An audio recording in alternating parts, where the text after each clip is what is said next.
আসসালামু আলাইকুম সুপ্রিয় শ্রোতাবৃন্দ, সবাইকে ভয়ের জগতে স্বাগতম। আজকে আমি আপনাদের সাথে যে ঘটনাটি শেয়ার করব, এই ঘটনাটি পাঠিয়েছেন অর্ক।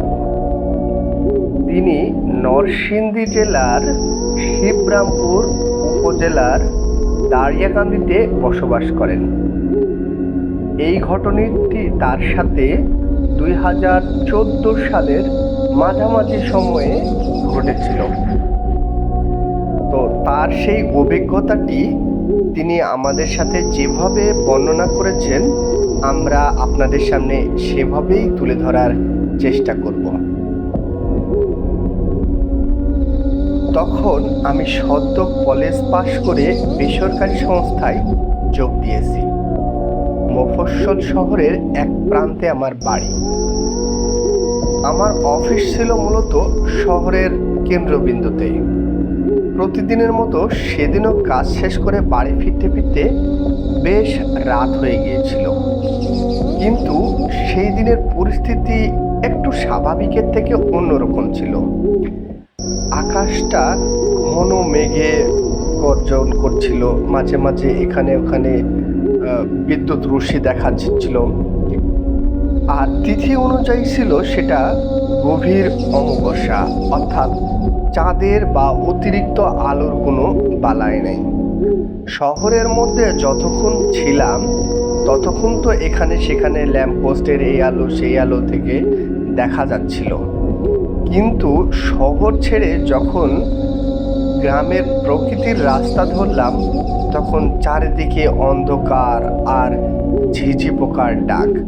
প্রকৃতিতে কোনো আলোই ছিল না, যেন কেউ এক বালতি কালো আলকাতরা ঢেলে দিয়েছে চারপাশে। লোডশেডিংয়ের কারণে রাস্তার ল্যাম্পপোস্টগুলো প্রায় মৃতদেহের মতো দাঁড়িয়েছিল। অর্থাৎ একে তো অমাবস্যা, তাতে লোডশেডিং, কোনো বিদ্যুৎ নাই, খুবই ভয়ঙ্কর এক পরিস্থিতি। আমার চেনা পথটাও কেমন জানি সেদিন থমথমে অচেনা অদ্ভুত মনে হচ্ছিল। পকেট থেকে আমার যে নোকিয়া ফোনটা ছিল সেটা বের করে, লাইট তো ছিল না, স্ক্রিনের আবছা আলোয় আমি যেটা দেখলাম, সময় তখন প্রায় 11:45। শহরের মূল রাস্তা থেকে নেমে আমাদের গ্রামের ঢোকার পথটি বেশ নির্জন। রাস্তার দুই পাশে ঘন বাঁশের ঝাড়, বড় বড় আম কাঁঠালের বাগান আর কিছু পরিত্যক্ত জমিদার বাড়ি। দিনের বেলাতেও ওই দিক দিয়ে যাওয়ার সময় কেমন জানি গা সমসমে ভাব হয়। আস্ত নিচ্ছিদ্র অন্ধকার, বাতাসের বেগটা আচমকা কমে গেল, চারপাশ কেমন জানি শান্ত হয়ে গেল।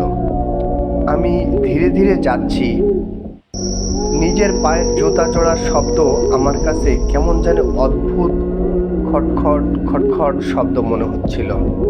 আমি হাঁটার গতি বাড়িয়ে দিলাম, বুকটা কেমন জানি দূর দূর দূর দূর করছিল। ঠিক তখনই খেয়াল করলাম ঝিঝি পোকার অস্বাভাবিক ডাক হঠাৎ করেই বন্ধ হয়ে গেল। গ্রামের রাস্তায় ঝিঝি পোকার ডাক, হঠাৎ এখানে ওখানে শেয়ালের ডাক, এটা কিন্তু খুবই স্বাভাবিক।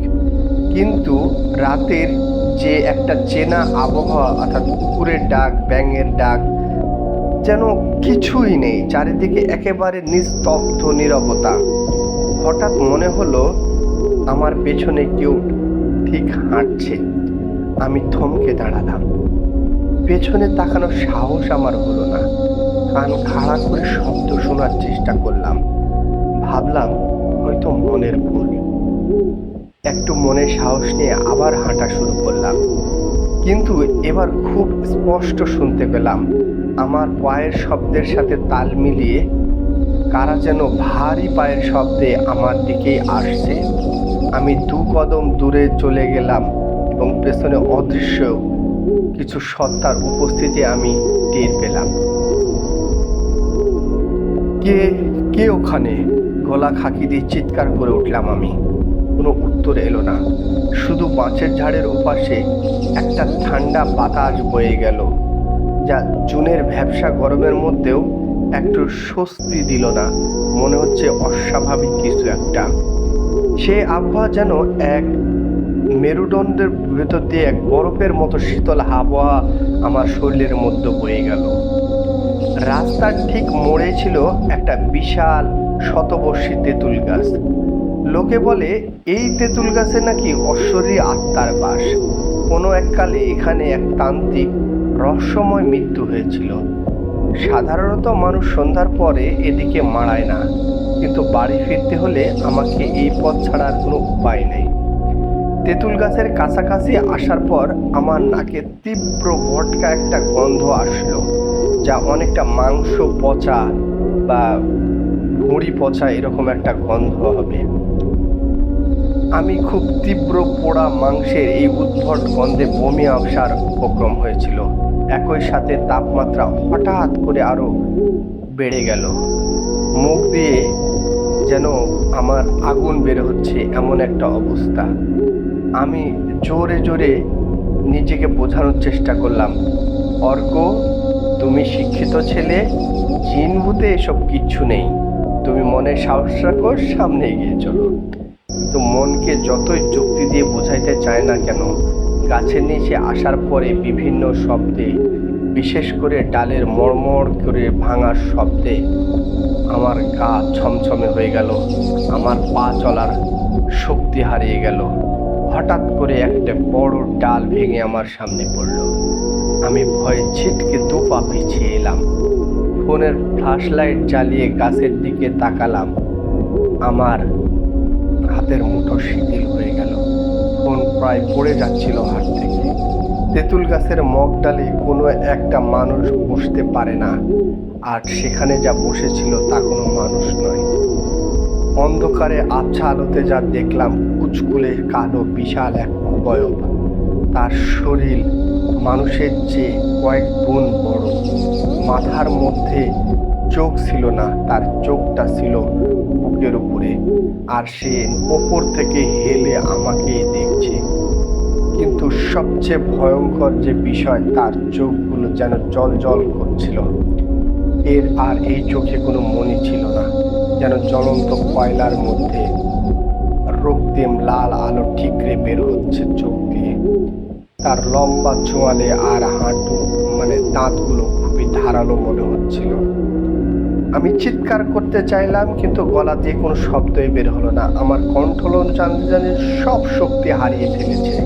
আমার পা দুটি যেন মাটির সাথে আটকে গিয়েছে। আমার এক চিমটি নড়ারও শক্তি নেই।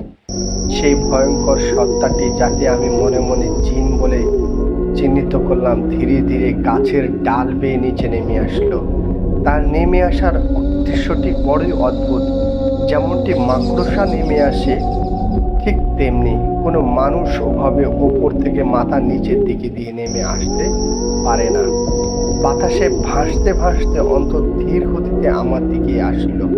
ঠোঁটের এক কোণে ছিল তার পৈশাচিক হাসি, আর চোখগুলো ছিল রাগান্বিত। সে যত এগিয়ে আসছিল, আমার চারপাশে বাতাস যেন ততই ভারী হয়ে উঠছিল। আমার মনে হচ্ছিল আমার ফুসফুস ফেটে যাবে অক্সিজেনের অভাবে। জিনটা যেন আমার ক্রমশই 10 হাত দূরে এসে দাঁড়ালো। তখন তার শরীর থেকে তীব্র গরম ভাব বের হতে শুরু করলো, যা একটু আগে আমার শরীরকে আরো বেশি গরম করে দিয়েছিল। আমি বুঝতে পারলাম, আজই আমার জীবনের শেষ রাত। এই গভীর অমাবস্যায় এই নির্জন পথে আমার আসা একদমই ঠিক হয় নাই। হয়তো আমি অফিসে বললেই অফিসে থাকার ব্যবস্থা থাকতো বা ব্যবস্থা করে দিত, কিন্তু আমি তো জেদ করে নিজেই বের হয়ে আসলাম। ঠিক চরম সেই মুহূর্তে আমার অবচেতন মন আমার ঠাকুর দাদার দেখা বা মনে করানো একটা কথা মনে পড়ে গেল। আমার ঠাকুমা বলতেন, বিপদে পড়লে পরমেশ্বরকে স্মরণ করিস, মন থেকে ডাকলে কোনো শুভ শক্তি তোর সামনে টিকতে পারবে না। আমি চোখ বন্ধ করলাম, সেই রক্ত চক্ষুর দিকে থেকে নিজেকে মনটা সরিয়ে নিয়ে আসলাম। মনে মনে ঈশ্বরের নাম জপতে লাগলাম। সমস্ত শক্তি উজাড় করে দিয়ে মনে মনে বলতে লাগলাম, হে ঈশ্বর, আমাকে বাঁচাও, আমাকে শক্তি দাও। কতক্ষণ চোখ বন্ধ করেছিলাম জানি না, হয়তো কয়েক সেকেন্ড বা আরো একটু বেশি হবে, বা কয়েক মিনিট। হঠাৎ হঠাৎ করে একটা তীব্র কর্কশ আওয়াজ আমার কানে আসলো। কোনো বুনো জন্তুর চিৎকার আমি শুনতে পেলাম। সে এক দমকা হাওয়া আমাকে ধাক্কা দিয়ে মাটিতে ফেলে দিও। ধপাস করে আছড়ে পড়ে আমি চোখ খুললাম। আমার চারপাশটা তখন ফাঁকা মনে হচ্ছিল। সে ভয়ঙ্কর কালো অবয়ব, তার চক্ষু কিছুই নেই, শুধু তেঁতুল গাছের পাতাগুলো তীব্রভাবে কাঁপছে। আর আমার অবশ হয়ে যাওয়া পায়ে যেন আমি আচমকায় প্রাণের সঞ্চার ফিরে পেলাম। আমি আর এক মুহূর্ত নষ্ট করিনি। জুতো জোড়া ওখানেই ফেলে ফোনটা পকেটে পুরে সমস্ত শক্তি দিয়ে দৌড় দিলাম। পেছনে কি হচ্ছে, কিসের অদ্ভুত শব্দ হচ্ছে, আমি সেগুলো দেখার জন্য এক মুহূর্ত অপেক্ষা করলাম না। আমি দৌড়ে সেই রাস্তার শেষ মাথায় লিয়াকত দাদার বাড়িতে এসে পড়ে গেলাম এবং আমার চিৎকারে তারা ঘর থেকে বের হয়ে আসলো। দরজা খুলতেই আমাকে মেঝেতে পড়ে থাকতে দেখে তারা তো অবাক। আমাকে ধরাধরি করে হয়তো ঘরে নিয়ে গেছিল। আমার এরপরে আর কিছুই মনে নেই। সকালবেলা যখন ঘুম ভাঙলো বা আমি যখন আমার জ্ঞান ফিরল, তখন আমি দেখি আমার বিছানাতেই আমি শুয়ে আছি। পরবর্তীতে কি ঘটেছিল তার থেকে আমি পরে শুনতে পেয়েছিল, লিয়াকত দাদার বড় ছেলে আমার বাড়িতে আমার মা এবং বাবাকে খবর দিলে তারা লোকজন নিয়ে যেয়ে আমাকে সেখান থেকে উদ্ধার করে নিয়ে আসে। এরপরে সেদিনে পরে আমি এতটা ভয় পেয়েছিলাম যে আমার পুরো এক সপ্তাহ তীব্র জ্বর ছিল। আমি শয্যাশায়ী ছিলাম। ডাক্তারবাবু বলেছিলেন অতিরিক্ত মানসিক আঘাত বা ভয়ের কারণে এমনটা হয়েছে। আমি কাউকে সেদিনের সেই বীভৎস বিবরণ দিয়ে বোঝাতে পারিনি। তবে বিশ্বাস করেন, সেই রাত ছিল আমার জীবনের শেষ রাত, এটাই আমার কাছে মনে হয়েছিল। কিন্তু এখনও আমি সেই রাতের কথা মনে হলে, সেই অমাবস্যার রাতে অন্ধকার কথা মনে হলে আমার পথ যেন আর কমে না। এখনও যখনই অন্ধকার পথে হাঁটি আমি তখনই সেই দিনের কথা মনে হয়ে যায়, যা আজও আমি ভুলতে পারি না। এই ছিল আমার গল্প। ধন্যবাদ অর্ক দাদাকে, অসম্ভব সুন্দর একটা গল্প আপনি আমাদেরকে দিয়েছেন। আমি জানি না আমাদের শ্রোতাবিন্দুর কাছে কেমন লেগেছে, তবে আমার কাছে কিন্তু গল্পটা খুবই ভয়ঙ্কর মনে হয়েছে। এই ধরনের ঘটনা আমরা রাস্তা দিয়ে আসার সময় কিন্তু প্রায় ফেস করি। তো এই ছিল ঘটনা। ধন্যবাদ সবাইকে। গল্পটি যদি আপনাদের ভালো লাগে অবশ্যই বেশি বেশি শেয়ার করবেন এবং আমাদের চ্যানেলটি সাবস্ক্রাইব করবেন। ধন্যবাদ সবাইকে।